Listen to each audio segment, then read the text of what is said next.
সাধু বাবা বিশ্বদেবের মরণ হইল কেন গো? নিজের কর্মদোষ। কেন বলি? যে পুকুরে জল খাবো না সে পুকুরে পার যাবো না।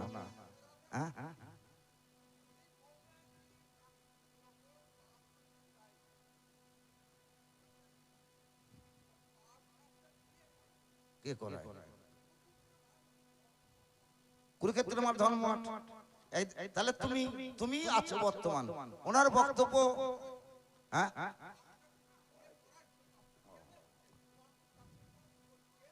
না। আচ্ছা একটা কথা বলি, এবার বসুন। পাপ কে করাইছে বলি? আপনি মনে করেন ভগবান সবকিছু দিয়েছে, ভগবান করাইছে, তা নয়। ভগবান যেমন পাপ দিয়েছে, পুণ্য দিয়েছে, ভগবান তেমনি মানুষকে হুঁশিয়ারি করে রেখেছে, সাবধান করানো একটা জিনিসও দিয়েছে, যে সাবধান হও। এই দুটোর মাঝখানে এক শিষ্য বললেন, গুরু বাড়ি গিয়েছে। শিষ্য গুরু বাড়ি গিয়েছে, তার শিষ্য গুরুকে বলছে, গুরুদেব তুমি দীক্ষা শিক্ষা দিলে, আমাকে একটা কিছু দাও যাতে আমার জ্ঞানের উদয় হবে। তা গুরুদেব বললো, শোন, সর্বখল্লিদং ব্রহ্ম সর্বখল্লু ইদং ব্রহ্ম। পরিদৃশ্য জগৎটাই হলো ব্রহ্মময়, সব জায়গাতেই আমার কৃষ্ণ বর্তমান। তখন এই মন্ত্রটা নিয়ে শিষ্য চলে আসছে, বুঝলেন? আর একটা হাতি আসছে, হাতির পিঠে একটা মাহুত বসে আছে। হাতি আসছে, মাহুত বলছে, সাবধান হও, সাবধান। আর এই শিষ্য মনে মনে ভাবছে, গুরু আমাকে বললো সবার মাঝখানে কৃষ্ণ বর্তমান, সর্বখল্লিদং ব্রহ্ম সর্বখল্লু ইদং ব্রহ্ম। সবার মাঝখানে যদি কৃষ্ণ বর্তমান থাকে, তাহলে আমিও কৃষ্ণ, হাতিও কৃষ্ণ। তাহলে আমি আর কৃষ্ণ, আবার হাতিটাও কৃষ্ণ। তাহলে আমি কৃষ্ণ, ওই হাতি কৃষ্ণকে দেখে ভয় পাবো কেন? আমার তো ভয় করার কোনো প্রয়োজনই নাই। চুপ করে রাস্তায় দাঁড়িয়ে আছে। আর হাতি যখন এসেছে, তখন সুঁড়ি করে ধরে ছুঁড়ে ফেলে দিয়েছে। এ মনে মনে ভাবে, তাহলে গুরু আমাকে মন্ত্র ভুল দিয়েছে। সর্বখল্লিদং ব্রহ্ম বললো, তাহলে আমিও কৃষ্ণ, হাতিও কৃষ্ণ, তাহলে গুরুর মন্ত্র ভুল। গুরুর কাছে গিয়েছে, গুরুদেব কি মন্ত্র দিলে? কেন? তুমি যে বললে সবার মাঝখানে কৃষ্ণ বর্তমান, তাহলে আমিও কৃষ্ণ, হাতিও কৃষ্ণ। হাতিটা আসছিল, তাহলে হাতি কৃষ্ণকে দেখে আমি ভয় পাবো কেন? দাঁড়িয়েছিলাম, আমাকে ছুটে ফেলে দিলু। কি মন্ত্র দিলে? গুরুদেব বলছিল, আর কেউ ছিল না। বলছে ছিল একজনা মাহুত। তা মাহুতটা কি বলছিল? বলছে সাবধান হও, সাবধান হও। তাহলে তুমি কৃষ্ণ দাঁড়িয়েছিলে, হাতি কৃষ্ণ আসছিল, আর মাহুত কৃষ্ণ যে বলছে সাবধান হও, যদি সেই কৃষ্ণের কথা শুনতে মরণ হতো না।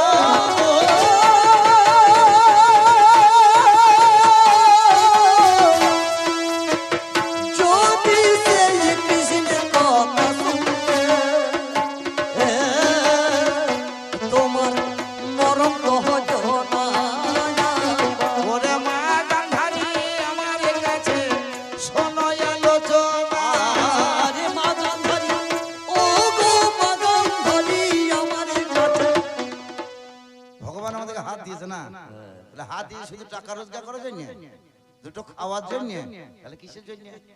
গোবিন্দকে তো সেবা দিতে হবে। সবার মাঝখানে আমি বুঝে নেন কথাটা। তাহলে গোবিন্দ দিয়েছে বলে গোবিন্দ তাই নাই, গোবিন্দ তোমাদেরকে দিয়ে রেখেছে। তোমরা ভালো কি মন্দ সেটা বিচারটা তোমাদের ভক্তের বিচার। বুঝতে পেরেছেন? এবার ভালোটা এবং মন্দটা বিচার তোমাদের। হাত দিয়ে যদি মনে করো আমি টাকা রোজগার করবো, হাত দিয়েছে মনে আমি ভালো ভালো খাবার খাবো, লোককে বোম মারবো, এই হাতে দুটো দানও করতে দিয়েছে না। তুমি যদি মনে করো তুমি বোম মারবো, তাহলে তুমি নিজে মরবা। বিজ্ঞান দেশলাই কাঠি সৃষ্টি করেছে, চিন্তা করুন। তাহলে দেশলাই কাঠি ভালো ভালো কাজে ব্যবহার করার জন্য, বুঝে নেন। কেউ যদি ঠুকে ঘরের চালে লাগায়, বিজ্ঞান কি করবে? কি গো, সে কি করবে? বিষ তৈরি করেছে, ভালো ভালো কীটনাশক। তাহলে কীটনাশকের জন্য কেউ যদি নিজে খায়, কি করবে? বুঝিয়ে বলুন এবার, বুঝতে পেরেছেন? পাপার পুণ্যটা বাবা নিজের দোষেই নিজে মরে, নিজের দোষে নিজে মরে, যেমনই করব তেমনই ফলে, নিজের দোষে নিজে মরে। ভগবান দুটো জিনিস সহ্য করে না, বলতে পারেন কি কি? একটা হলো অহংকার, অহংকার সহ্য করে না। আর একটা কি, ভক্তের চোখের জল। ভক্তের চোখের জল কিন্তু ভগবান সহ্য করে না। যে ভক্ত হা কৃষ্ণ হা গোবিন্দ বলে একবার কাঁদে, ভগবান সেই ভক্তের কাছে ছুটে যায়, সেই ভক্তের কাছে ছুটে যায়। হরি বল, হরি বল, হরি বল। তাই একদিন ভগবানের বড় ক্ষুধা পেয়েছে, মনে মনে ভাবছে কার কাছে যায়। আমার তো বিয়াই দুর্যোধন, দুর্যোধনের বাড়িতে গিয়ে খাবো। চিন্তা করো, দুর্যোধনের বাড়িতে গিয়েছে, বিয়াই যে একটু কিছু খেতে দাও। দুর্যোধন মনে মনে ভাবছে তোমাকে রাজভোগ খাওয়াবো, কিন্তু দড়ি দিয়ে বাঁধবো, বেঁধে খাওয়াবো। অন্তর্যামী ভগবান আমার অন্তরে জেনে নিল, এত বড় তোমার অহংকার, আমাকে বেঁধে খেতে দেবে, আর খাবো না। অহংকার দেখে ভগবান আমার বাড়ি ছেড়ে এলো, রাস্তা ধরে যাচ্ছে, কিন্তু ক্ষুধায় আর চলতে পারছে না। ভগবান মনে মনে ভাবছে কার বাড়িতে যায়, কার কাছে খাবার পাবো। রাস্তা ধারে দেখছে ভক্ত বিদুরের বাড়ি। আমার ভক্ত বিদুরের বাড়ি গোবিন্দ অমনি হাজির হইল।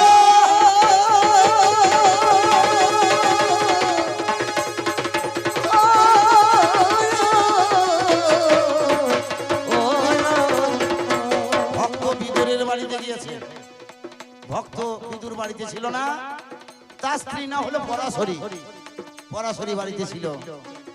বিদুরের বাড়িতে গিয়েছে, ভগবান বলছে আমার বড় ক্ষুধা লেগেছে পরাশরী, কিছু খেতে দাও না। ওদের মতো দরিদ্র ব্যক্তি আর কেউ নেই সাধু বাবা, বিদুরের মতো অত দরিদ্র ব্যক্তি আর কেউ নাই, যার ভিক্ষা না করলে দিনপাত হয় না, তার বাড়িতে গিয়েছে গোবিন্দ আমার খাবে। আর এত ভাবের ভক্ত, গোবিন্দ এসেছে সেবা নেবে আমার বাড়িতে। পরাশরী গোবিন্দকে আসনে বসিয়ে ঘরে সেই হাঁড়ি ঢাকনাগুলো খুলছে, কোথায় আমি খাবার পাই। ঢাকনাগুলো খুলে খুলে দেখছে কোথায় খাবার পাবো, যত ঢাকনা খুলে দেখছে খাবার নাই। শেষের বেলায় হাঁড়িতে দেখছে একটা কলা ফুল আছে, কলা। পরাশরী মনে মনে ভাবছে এই কলাটাই খাওয়াবো আমার গোবিন্দকে। ভাবে বিভোর হইয়া পরাশরী আমার গোবিন্দ খাবে বলে ওই শ্বাসটাকে ফেলে দিয়ে খোসাটা নিল, দিল কলার খোসাটা ধরেছে, গোবিন্দের বদনে দিয়ে বলছে হে গোবিন্দ খাও খাও খাও খাও, গোবিন্দ খাও। খাওয়াইছে, শ্বাস ফেলে দিয়ে কলার খোসা খাওয়াইছে।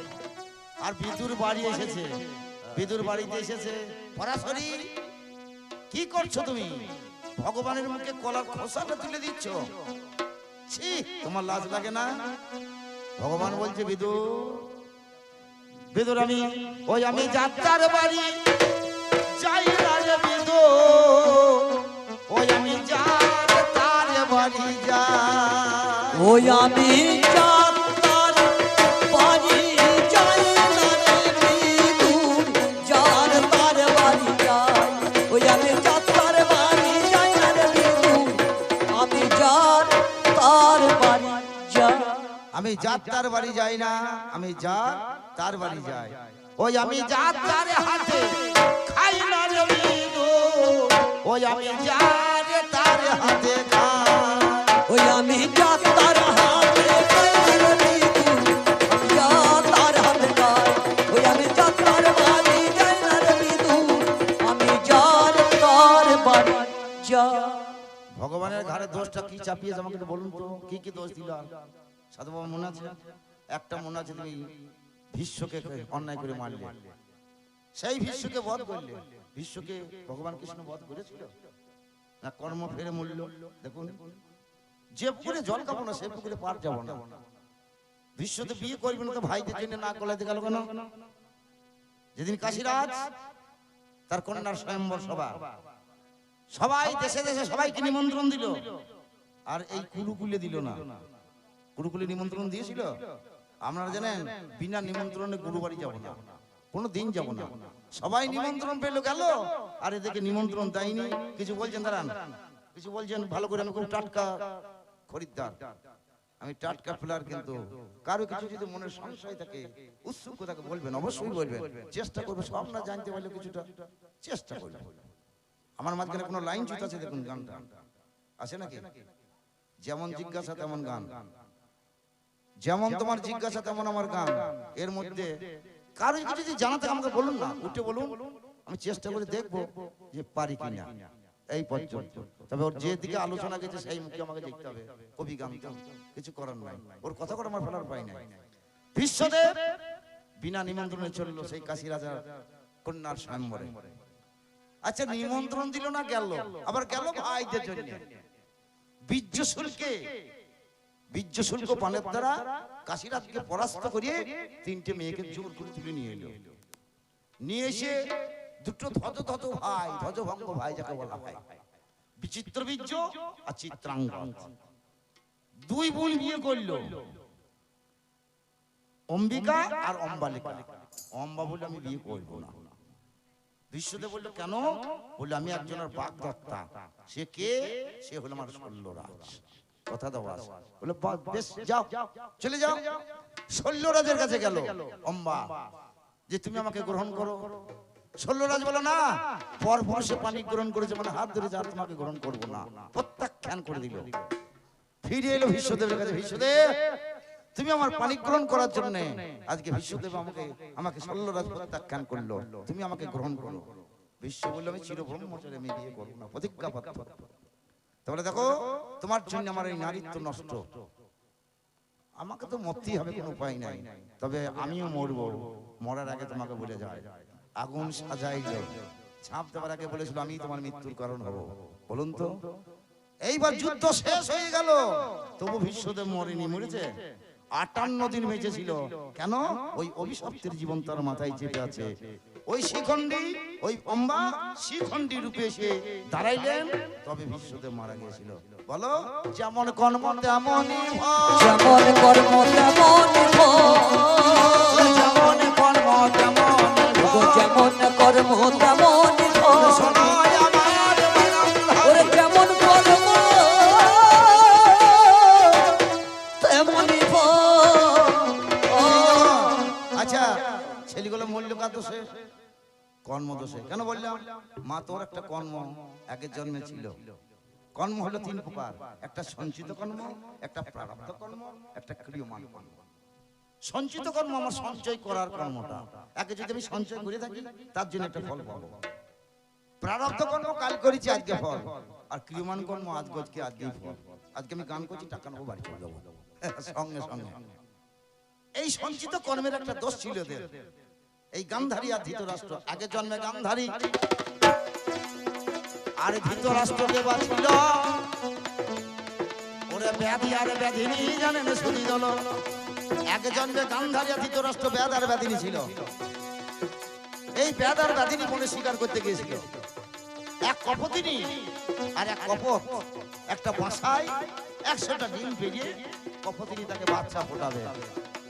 এই ব্যাধে গিয়ে আমার ওরে বানে মেজে দেয়, ওরে বাসা ভঙ্গ হয়ে 100 ডিম অকালে মারা যায়। ছেলে গোটা মারা গেল।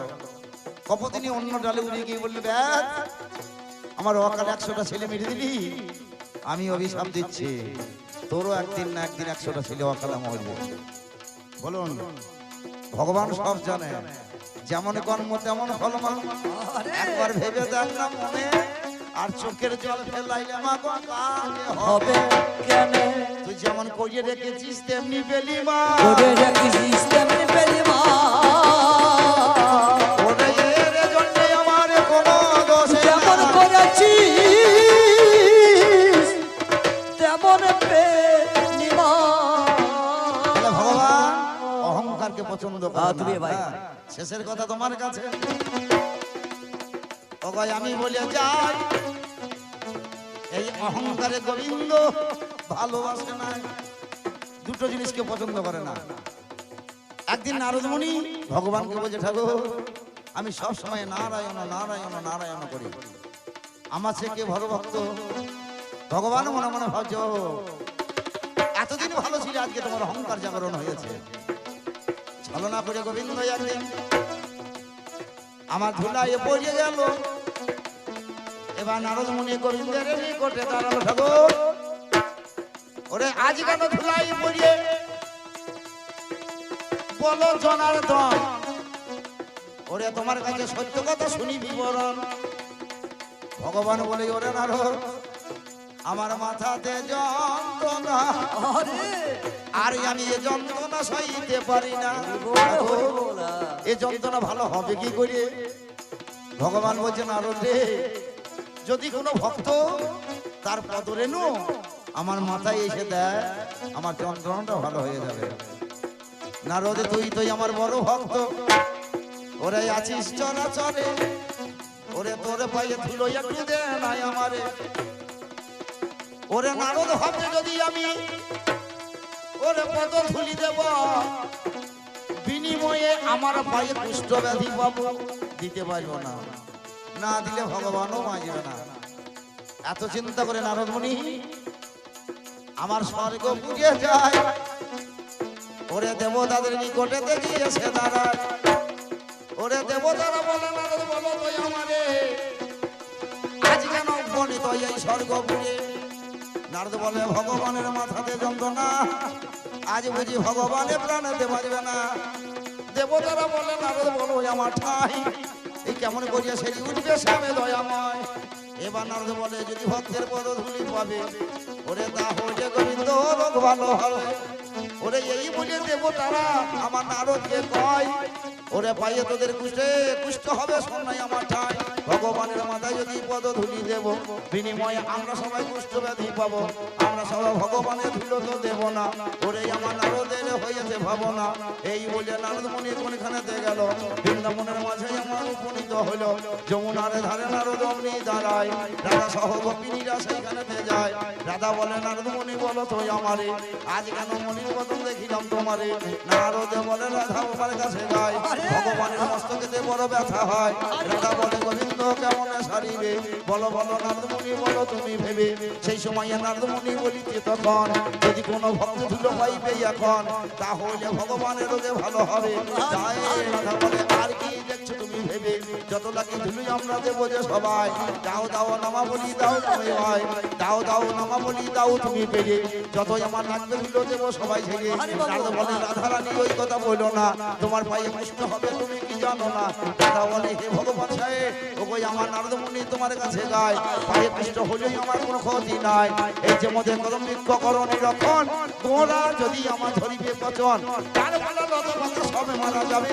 তবে আমরা এই কৃষ্ণমদের গাছের গোড়া মোড়া দেখো ভেবে, আর আমরা সবে ডালপালা ইয়ে ছাড়া তো নয়, পায়ে কষ্ট হলেও মোদের ক্ষতি হবে না। কৃষ্ণই আমার বেঁচে থাকলে বেঁচে সবাই রব।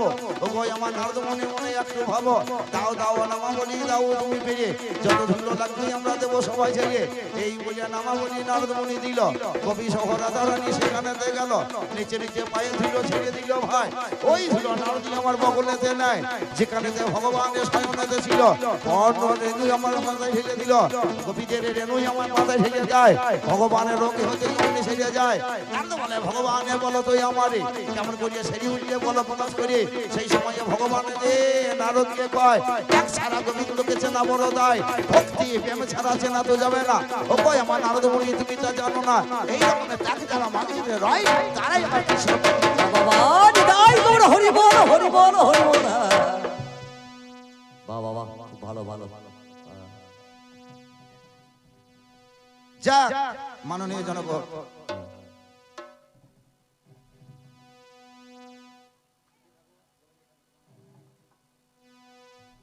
গোবিন্দ জীবন তাদের যেন সুখময় হয়, এইটুকু কামনা রেখে আমি আমার গানকে পরিসমাপ্তি করছি। হরি বল হরি বল। শেষ কথা, বল বল।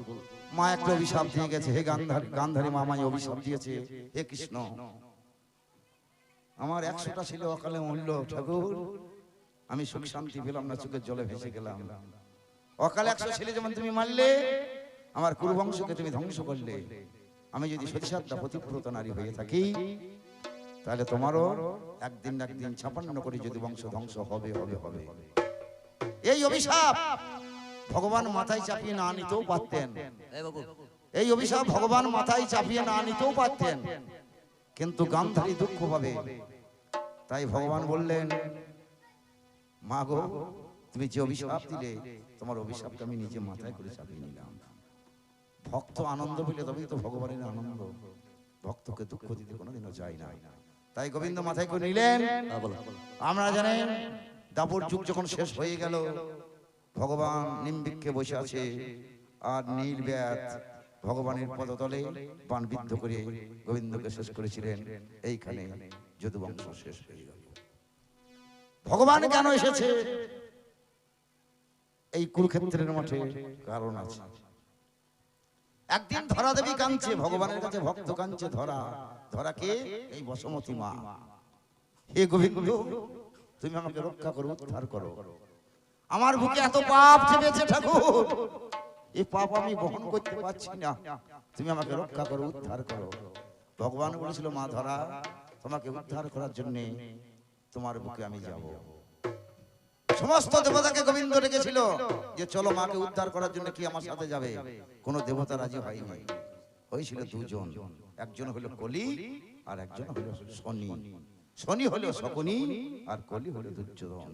এই কলি আর দুর্যোধনকে, কলি আর শকুনিকে নিয়ে, দুর্যোধন আর শকুনকে নিয়ে গোবিন্দ আমার এলেন মা ধরাকে উদ্ধার করার জন্য। আসতে হয় কেন জানো? গীতার মাঝখানে কলম দিয়েছে, যদা যদা হি ধর্মস্য গ্লানির্ভবতু ভারত অভ্যুত্থানাম অধর্মস্য তদাত্মানাং সৃজম্যহম পরিত্রাণায় সাধুনাং বিনাশায় চ দুষ্কৃতাম ধর্ম সংস্থাপনার্থায় সম্ভাবামি যুগে যুগে। যখন যখন ধর্মের মাঝখানে একটা গ্লানি সৃষ্টি হয়, সেই অধর্মকে বিনাশ করার জন্য, ধর্মকে পরিত্রাণ করার জন্য গোবিন্দকে যুগে যুগে আসতে হয়। এইখানে গোবিন্দ এসেছেন ধর্মকে উদ্ধার করার জন্য। ভক্ত আর ভগবানের মিলন টেনে দিয়ে এই পর্যন্ত আপনাদের কাছে আমি বিদায় নিলাম। একবার মায়ের হলো তনি তোমরা কৃষ্ণ গোম আনন্দে হরি হরি হরি বল হরি বল হরি বল হরি বল। তাই এবার